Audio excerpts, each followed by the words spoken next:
Sir ಈಗ ಯಾವುದು ಬೇಡಪ್ಪ, ವಿಲ್ ಗೋ ಟು ಜೆಮ್ಗೆ ಹೋಗೋಣ ಸರ್, ಜೆಮ್ ಪೋರ್ಟಲ್ಗೆ ಹೋಗೋಣ. ನಾನು ಆ್ಯಕ್ಚುಲಿ ಇಲ್ಲೊಂದು ಟಿ ವಿ ಅರೇಂಜ್ ಮಾಡಿ ಅಂತ ಹೇಳಿದ್ದೆ, ಸೊ ದಟ್ ನಿಮ್ಗೊಂದು ಕ್ಲಿಯರ್ ಅಂಡರ್ಸ್ಟ್ಯಾಂಡಿಂಗ್ ಸಿಗೋದು ಅಂತ. ಸರ್ ಜೆಮ್ ಪೋರ್ಟಲ್ ಯಾಕೆ ಮಾಡಿದ್ದಾರೆ ಸರ್ ಕೇಂದ್ರ ಸರ್ಕಾರ? Procurement of goods and services transparency ಇರಲಿ ಅಂತ ಮಾಡಿದ್ದಾರೆ. ಆ ಟ್ರಾನ್ಸ್ಪರೆನ್ಸಿನ ನಾವು ಹುಡುಕ್ತಾ ಹೋದಾಗ ಜೆಮ್ ಪೋರ್ಟಲ್ ಓಪನ್ ಮಾಡಿಸ್ದೆ. ಓಪನ್ ಮಾಡಿದಾಗ ನನಗೆ ಕಂಡು ಬಂದಿದ್ದು ಜೆಮ್ ಪೋರ್ಟಲಲ್ಲಿ same machine around 2 crore 5 lakh rupees costing ತೋರಿಸ್ತಾ ಇದೆ. ಸೊ ನಾನು ಅದಕ್ಕೆ 2 ಕೋಟಿ 5 ಲಕ್ಷ ಬಿಟ್ಬಿಡಿ, ನಾನು one of the best highest model specifications ಅಂತಲೇ ಒತ್ತಿ ಹೇಳ್ತಾ ಇದ್ದೀನಿ. 3 ಕೋಟಿ ಇಟ್ಕೊಳ್ಳಿ ಸರ್, ಅದಕ್ಕೆ ನೀವು ಕಂಟೈನರ್ಸ್ ಅಡಿಷನ್ ಮಾಡ್ತೀರಾ ಅಥವಾ whatever the other aspects to meet. ಆದರೂ ಕೂಡ ನಮಗೆ ಆ ಕಾಸ್ಟ್ ಬರೋದಿಲ್ವಲ್ಲ ಸರ್? ಯಾಕೆ? ಇದರಿಂದ ಉದ್ದೇಶ ಏನು? ಏನು ಮಾಡೋಕ್ಕೆ ಹೊರಟಿದೆ ಸರ್ಕಾರ?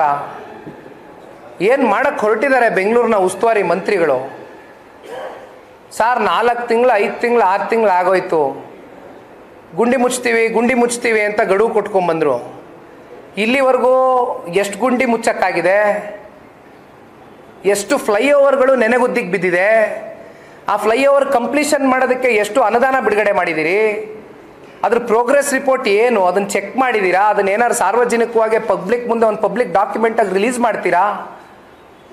ಅಥವಾ ಸಾಲಿಡ್ ವೇಸ್ಟ್ ಮ್ಯಾನೇಜ್ಮೆಂಟ್ ಬಗ್ಗೆ ಇವತ್ತು ನಾವೇನು ಬೀದಿನಲ್ಲಿ ಕಸದ ರಾಶಿಗಳು ಇವತ್ತು ಬೀದಿನಲ್ಲಿ ಬೆಂಗಳೂರಿನಲ್ಲಿ ಒನ್ ಆಫ್ ದ ಟಾಪೆಸ್ಟ್ ಲೊಕೇಶನ್ಗಳಲ್ಲಿ, ಬೇಡ ಬಿಡಿ ಸರ್ ಆಯಿತು ಪಾಪ ಸೆಮಿ ಅರ್ಬನ್ ಅವ್ರ ಕತೆ ಬಿಡಿ, ಪಾಪ ಅವ್ರ ಹಣೆ ಬರ ಅನುಭವಿಸ್ತಾ ಇದ್ದಾರೆ ಇಂಥ ಸರ್ಕಾರ ಇಟ್ಕೊಂಡು. ಬಟ್ ಎಂತೆಂಥ ಕಡೆ ಸರ್ ಇವತ್ತು ನಾವು ಗಾಡಿನಲ್ಲಿ ಬರ್ತಾ ಇದ್ರೆ ಬೆಂಗಳೂರು ನಗರದಲ್ಲಿ ಬೀದಿನಲ್ಲಿ ಕಸದ ರಾಶಿ ಬಿದ್ದಿದೆ. ಸಾಲಿಡ್ ವೇಸ್ಟ್ ಮ್ಯಾನೇಜ್ಮೆಂಟ್ ಥ್ರೂಯಿಂದ ಏನು ಇನಿಷಿಯೇಟಿವ್ ತೊಗೊಂಡಿದ್ದೀರಾ? ಆಮೇಲೆ ಮೆಟ್ರೋ ಪ್ರೈಸ್ಗಳು ಎಲ್ಲಿಗೆ ಹೋಗಿದೆ? ಎಲ್ಲಿಗೆ ಎಷ್ಟು ಫಿಕ್ಸೇಷನ್ ಮಾಡ್ಕೊಂಡಿದ್ದೀರಾ? ಬೇರೆ ಸ್ಟೇಟ್ದು ಎಷ್ಟಿದೆ, ನಮ್ದು ಎಷ್ಟಿದೆ? ನೀವು ಯಾವ ರೀತಿ ಸಾರ್ವಜನಿಕ ಸಾರಿಗೆಯನ್ನು ಬಳಸಬೇಕು ಅಂತಕ್ಕಂಥದ್ದು ನೀವು ಪ್ರೋತ್ಸಾಹ ಕೊಡಬೇಕು. ಅದನ್ನು ಬಿಟ್ಬಿಟ್ಟು ಜನ ಇನ್ನೂ ಮೆಟ್ರೋ ಕಾಸ್ಟು ನೀವು ಜಾಸ್ತಿ ಮಾಡಿ ಮತ್ತೆ ಅವರ ಸ್ವಂತ ಗಾಡಿಗಳಲ್ಲಿ ಓಡಾಡಬೇಡಿ, ಒಬ್ಬೊಬ್ಬರು 4 ಗಾಡಿ ಇಟ್ಕೊಂಡಿದ್ದೀರಿ ಮನೇಲಿ ಅಂತೀರಾ. ಮತ್ತು ನೀವು ಅದಕ್ಕೆ ಪ್ರೋತ್ಸಾಹ ಮಾಡಬೇಕಾ? ಏನು ಮಾಡ್ತಾ ಇದ್ದೀರಿ ಬೆಂಗಳೂರು ನಗರವನ್ನು?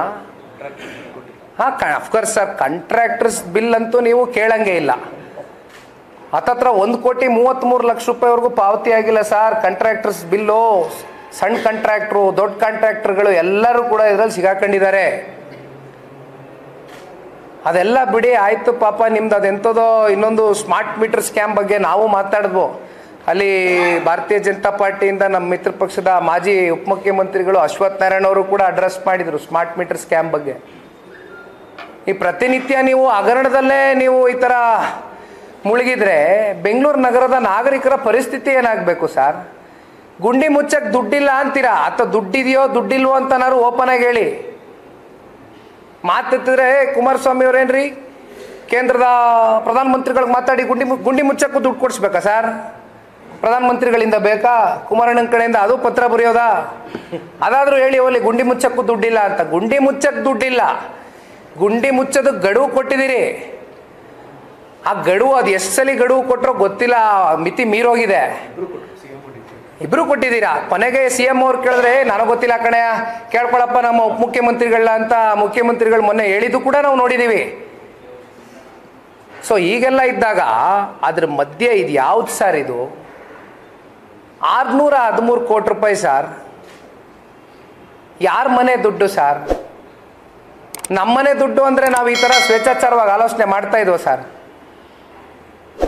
ದಯಮಾಡಿ ಇದಕ್ಕೆ ಈ ರಾಜ್ಯ ಸರ್ಕಾರ, ರಾಜ್ಯದ ಬೆಂಗಳೂರಿನ ಉಸ್ತುವಾರಿ ಮಂತ್ರಿ ಉಪಮುಖ್ಯಮಂತ್ರಿಗಳು ಇದಕ್ಕೆ ಉತ್ತರ ಕೊಡಬೇಕು. ಏನು ಇದರಿಂದ ಉದ್ದೇಶ? ಅಥವಾ ಓಲಿ ಇದಕ್ಕೆ ಒಂದು ಜಸ್ಟಿಫಿಕೇಶನ್ ಆದರೂ ಕೊಡಿ, ಇಲ್ಲ ಒಂದು ಕ್ಲಾರಿಫಿಕೇಶನ್ ಆದರೂ ಕೊಡಿ. ಏನು ಮಾಡೋಕ್ಕೆ ಹೊರಟಿದ್ದೀರಾ? ನಮಗೆ ತಿಳಿದಿರೋ ಮಟ್ಟಕ್ಕೆ ಸರ್ ನಾನೊಂದು ರಿಸರ್ಚ್ ಮಾಡ್ಕೊಂಡಿದ್ದೆ, ಆ ರಿಸರ್ಚ್ನ ನಿಮ್ಮ ಮುಂದೆ ಇಟ್ಟಿದ್ದೀನಿ. ಮಿಷಿನ್ರಿ ಕಾಸ್ಟು ನಿಮ್ಮ ಮುಂದೆ ಹೇಳಿದ್ದೀನಿ, ಪರ್ಚೇಸ್ ಮಾಡಿದ್ರೆ ಏನು ಅಂತ ಹೇಳಿದ್ದೀನಿ. ಇವ್ರು ರೆಂಟಲ್ ಮಾಡಲ್ ಅಪ್ಲೈ ಮಾಡಿರೋದ್ರಿಂದ ಎಷ್ಟು ನಮಗೆ ಫೈನಾನ್ಷಿಯಲಿ ಬರ್ಡನ್ ಆಗುತ್ತೆ ನಮ್ಮ ರಾಜ್ಯ ಸರ್ಕಾರಕ್ಕೆ ಅನ್ನೋದ್ರ ಬಗ್ಗೆನೂ ಕೂಡ ಹೇಳಿದ್ದೀನಿ. ಇದ್ರ ಮಧ್ಯೆ ಏನಾದ್ರೂ ಯಾರೂ ಆಲೋಚನೆ ಮಾಡದೇ ಇರೋವಂಥ ಯೋಚನೆ ಏನಾದರೂ ನಮ್ಮ ಉಪಮುಖ್ಯಮಂತ್ರಿಗಳು ಈ ವಿಚಾರಕ್ಕೆ ಸಂಬಂಧಪಟ್ಟಂತೆ ಮಾಡಿದರೆ ದಯಮಾಡಿ ಇದನ್ನು ರಾಜ್ಯದ ಜನತೆಗೆ, ಅದರಲ್ಲೂ ಬೆಂಗಳೂರಿನ ನಾಗರಿಕರಿಗೆ ಆ್ಯಸ್ ಎ ಕಾಮನ್ ಮ್ಯಾನ್ ಕೇಳ್ತಾ ಇದ್ದೀನಿ. Nikhil Kumaraswamy, as a common man I am questioning you sir. Because English ಪತ್ರಿಕೆಯಲ್ಲಿ ಬಂದಂಥ ವಿಚಾರನ ಮುಂದಿಟ್ಕೊಂಡು ಟ್ವೀಟ್ ಮಾಡಿದಾಗ ರೀಟ್ವೀಟ್ಗಳಲ್ಲಿ ಬಹುತೇಕ ಇನ್ವಾಲ್ವ್ ಆಗಿ ಮಾಡಿದಂಥದ್ದು ತುಂಬ ಜನ ಯಂಗ್ಸ್ಟರ್ಸ್ ಇದ್ದಾರೆ. ಬೆಂಗಳೂರು ಬಗ್ಗೆ ಕನ್ಸರ್ನ್ ಇರೋವಂಥ ನಾಗರಿಕರುಗಳು ಅದ್ರ ಬಗ್ಗೆ ಪ್ರತಿಕ್ರಿಯೆ ಕೊಟ್ಟಿದ್ದಾರೆ, ಇದ್ರ ಬಗ್ಗೆ ಸಂಶಯ ವ್ಯಕ್ತಪಡಿಸಿದ್ದಾರೆ. ಈ ಸಂಶಯವನ್ನು ದೂರ ಮಾಡಬೇಕು ಅನ್ನೋದಾದರೆ ಅದು ನಿಮ್ಮ ಜವಾಬ್ದಾರಿ ಇದೆ. ದೂರ ಮಾಡಬೇಕು ಅನ್ನೋದಾದರೆ ಅನ್ನೋ ಪಾಯಿಂಟ್ ಅಲ್ಲ, ಅದು ಉಪಮುಖ್ಯಮಂತ್ರಿಗಳ ಜವಾಬ್ದಾರಿ ಇದೆ. ಬಿಕಾಸ್ ಯು ಆರ್ ದ ಉಸ್ತುವಾರಿ, you are the in charge minister of Bangalore. So you should be telling us what is the hidden agenda behind this. ಏನು ನಿಮ್ಮ ಉದ್ದೇಶ ಏನು? Why should we give rental contract when clear ಕಟ್ಟಾಗೆ BCG ಅನ್ನೋ company, ಇವತ್ತು Boston company clear ಆಗಿ ಹೇಳಿದೆ, we don't agree by this, we are not going by this. ನಾವು ರೆಂಟಲ್ಗೆ ನಾವು ಯಾವ ಕಾರಣಕ್ಕೂ ಒಪ್ಪೋದಿಲ್ಲ, ಲಾಸ್ ಆಗುತ್ತೆ, ಅದ್ರ ಬದಲಾಗಿ ಪರ್ಚೇಸ್ ಮಾಡ್ಬೋದು. ಸರ್ಕಾರನ ವರದಿ ಕೊಟ್ಟರು ಕೂಡ ಅದನ್ನು ಗಾಳಿಗೆ ತೂರಿದ್ದೀರಿ. ವೈ? ಯಾಕೆ? ಇದ್ರ ಬಗ್ಗೆ ದಯಮಾಡಿ ಈ ರಾಜ್ಯದ ಉಪಮುಖ್ಯಮಂತ್ರಿಗಳು ಉತ್ತರ ಕೊಡಲೇಬೇಕು. ನನಗಲ್ಲ, ಬೆಂಗಳೂರಿನ ನಾಗರಿಕರಿಗೆ, ನಾನು ಒಬ್ಬ ನಾಗರಿಕನಾಗಿ ಆಸ್ ಎ ಕಾಮನ್ ಮ್ಯಾನ್ ನಿಮ್ಗೆ ಕೇಳ್ತಾ ಇದ್ದೀನಿ, ಇದಕ್ಕೆ ದಯಮಾಡಿ ಉತ್ತರ ಕೊಡಬೇಕು ಈ ರಾಜ್ಯ ಸರ್ಕಾರ. ಇಲ್ಲ ನಾನು ಆನೆ ನಡೆದಿದ್ದೇ ದಾರಿ, ಆ ಆ್ಯಟಿಟ್ಯೂಡಿಂದ ಒಂದು ಸ್ವಲ್ಪ ಹೊರಗಡೆ ಬನ್ಬೇಕು ಸರ್. ಇದು ಪ್ರಜಾಪ್ರಭುತ್ವ, ಯಾರ ಅಪ್ಪನ ಮನೆ ಆಸ್ತಿ ಅಲ್ಲ. ವೋಟರ್ಸ್ ಕೈಯಲ್ಲಿದೆ, ಎಲ್ಲ ಕೈಯಲ್ಲಿ ಬಟನ್ನು 28ಕ್ಕೆ ಒತ್ತಾರೆ. ಯಾರಿಗೆ ಒತ್ತಬೇಕು, ಯಾರಿಗೆ ಕೈ ಬಿಡಬೇಕು ಅನ್ನೋದು ವೋಟರ್ಸ್ ತೀರ್ಮಾನ ಮಾಡ್ತಾರೆ. ಅದಿರಲಿ, ಅದು ದೂರದ ಪ್ರಶ್ನೆ, ಅದು ಚರ್ಚೆ ಮಾಡಲ್ಲ ನಾನು ಇವಾಗ. ಬಟ್ ದುರಹಂಕಾರ ಬೇಡ. ಇದೇನು ಕ್ವಶನ್ ಕೇಳ್ತಾ ಇದ್ದೀವಿ, ಇದಕ್ಕೊಂದು ಉತ್ತರ ಬೇಕು ನಮಗೆ, ಅಷ್ಟೇ ನಾನು ಕೇಳ್ತಾ ಇರೋದು.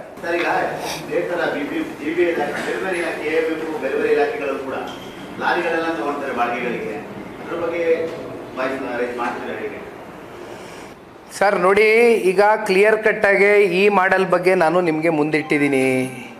ಈಗ ಬೇರೆ ಇನ್ನೆಲ್ಲೆಲ್ಲೋ ಹೋಗೋದು ಬೇಡ. ನಾನು ಸಮಜಾಯಿಸಿ ಕೊಡಬೇಕಾಗಿರ್ತಕ್ಕಂಥದ್ದು ಬೆಂಗಳೂರಿನ ಉಸ್ತುವಾರಿ ಸಚಿವರು ಈ ವಿಚಾರಕ್ಕೆ ಸಂಬಂಧಪಟ್ಟಂತೆ. ಯಾಕೆಂದರೆ ಹಗರಣ ಇದರಲ್ಲಾಗಿರ್ತಕ್ಕಂಥದ್ದು.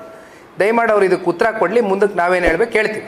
ಲೇಟೆಸ್ಟ್ ಹಾಗೂ ಇಂಟ್ರೆಸ್ಟಿಂಗ್ ಸುದ್ದಿಗಳಿಗಾಗಿ ಬಾಸ್ ಟಿವಿ ಕನ್ನಡ ಚಾನೆಲ್ನ ಸಬ್ಸ್ಕ್ರೈಬ್ ಮಾಡಿ. ಹಾಗೆಯೇ ಬೆಲ್ ಐಕಾನ್ ಪ್ರೆಸ್ ಮಾಡಿ. ಇದರ ಜೊತೆಗೆ ಫೇಸ್ಬುಕ್, ಇನ್ಸ್ಟಾಗ್ರಾಮ್, ಎಕ್ಸ್ನಲ್ಲೂ ಮಿಸ್ ಮಾಡದೆ ಫಾಲೋ ಮಾಡಿ.